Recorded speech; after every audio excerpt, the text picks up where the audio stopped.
So in this video, I just kind of want to give just a quick update. Obviously, I'm doing a lot of stuff in sales. I've been doing a lot of stuff in cold DMs and cold calling, sales prospecting, and I've been learning a lot in the process. So I just kind of want to share some of the real life documentary stories just from my life over the last couple months, basically. And so in this video, I'm really just gonna rank some of the cold calling responses that I've gotten from from worst to best. So let's begin with probably the two of the worst cold call responses I've gotten, and I think the first one I think I've actually gotten multiple times, like at least two times, right? I think if I recall correctly.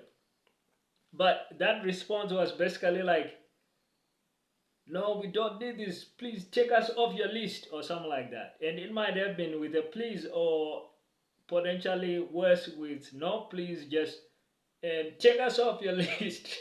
you know and that was just so funny for me. Like, I'm cold calling, and I'm like, yeah, this is I'm calling to promote. I don't even know what I was promoting at the time. I promoted a whole bunch of products and things like that, right?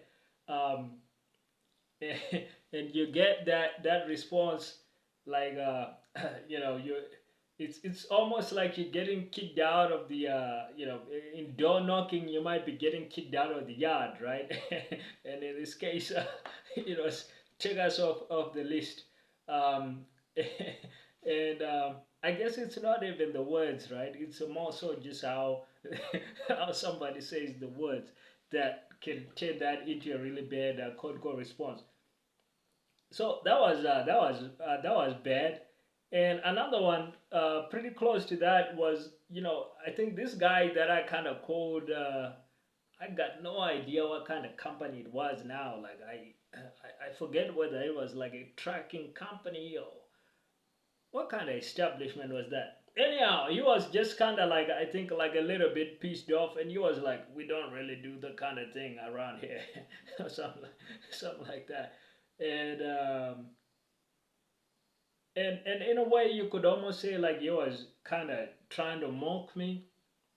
But I just kind of got off the call and kind of went off on my way. And you're gonna have those, but I think that was probably slightly better than the ones where I got people kind of almost shouting to be taken off, for me to take him off uh, our list, so that they wouldn't get caught again. And when that happens, you kind of know it's a bad situation. You just gotta deal with it as best as you can, and hopefully it teaches you a lot about about cold calling and conflict resolution, and how to handle angry people right on the cold call.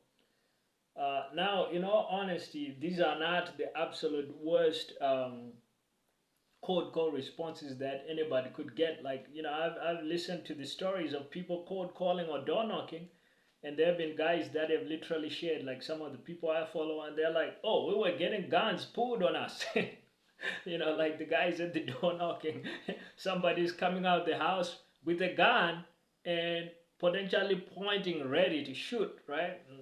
So that's just a much worse kind of response. So in the grand scheme of cold calling and door knocking, these responses, my own worst responses, pretty much are nothing.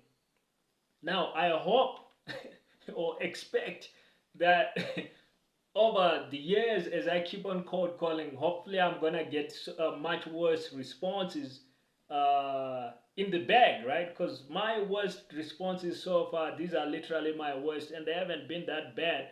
Uh, Now you might think that means that that's great. Hey, I've had it easy, and that's actually the problem, because it indicates I haven't cold called for long enough.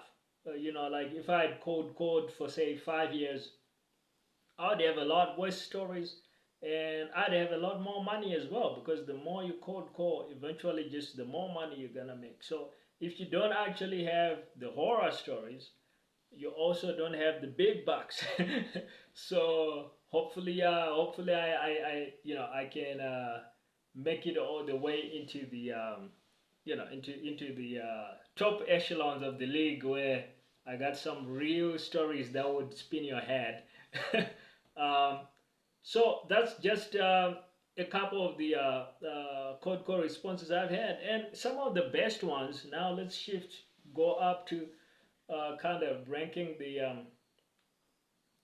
the mid-level code calls responses have been just kind of like, normal conversations, like, oh, okay, and a lot of these have actually been with gatekeepers. So with gatekeepers, that's kind of where you're gonna have a lot of conversations that are in the middle, because these people know that they don't have the authority or the money to buy anything from you, that you're not gonna take their money, because they literally don't have any money to give, because the company doesn't put any budgetary responsibility on them. So I guess they don't feel a lot of sales pressure, so they're actually gonna treat you in a lot of cases really well. uh, but it also means you're not making any kind of sales. So in terms of cold call responses, those are gonna be kind of in the middle or neutral, because they're not chewing you out, but they're also not welcoming your sale. Right? Like, oh, dude, that's exactly what I need. How much does it cost? Oh, it seems like they're not gonna do. So it's not gonna be on the high end of the really great corporate responses. It's just gonna be like, oh yeah, you want to talk with the human resources manager, or that sounds like something that Bill would handle, or that's something that Tim would handle, and they say, okay, let me put you. So it's kind of like neutral, like they're welcoming you, they're friendly, they're professional. So with gatekeepers, typically that's where you're gonna get those responses that I've had that are just kind of in the middle. And that's good, because it also shows you like cold calling people. This is just human. They're just treating you like any other person. They're just other people out there. And so once you've cold called for a while, you're gonna have a lot of those interactions. And that's also some of the stuff that really makes you not afraid of cold calling, because you realize like it's just like going outside and getting on the bus. It's just a normal human experience.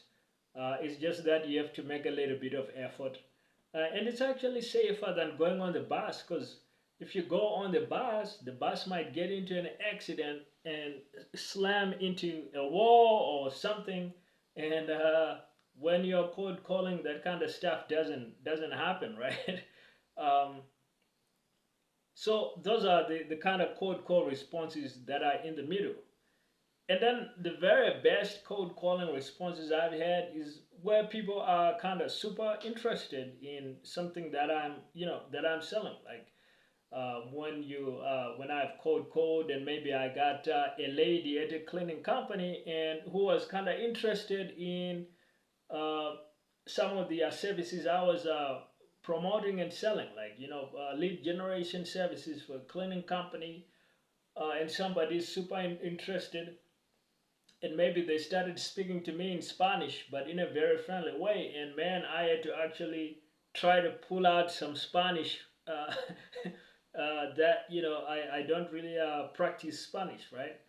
Like I've probably mentioned in some of my videos, at the moment the language I'm learning is the Greek language.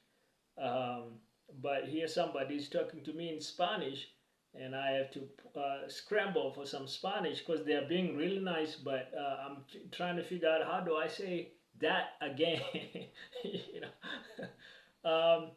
Or where they're speaking in English, and they're really nice and they are welcoming towards what you're doing. Or they say, oh, interest, how much does that cost? So typically when you hear that kind of thing on a cold call, or how does that work, those are signs of interest, and those tend to have been, in my experience, the best cold call responses, where somebody is interested and is welcoming towards what you're doing. And it's really the opposite of the other end of the spectrum, the worst cold call responses, where people are disinterested and they're angry about it and they don't welcome you being there and you trying to start this conversation. So that's my experiences and my adventures. As you can see, it's quite a mixed bag with the good, the bad, and the ugly. There you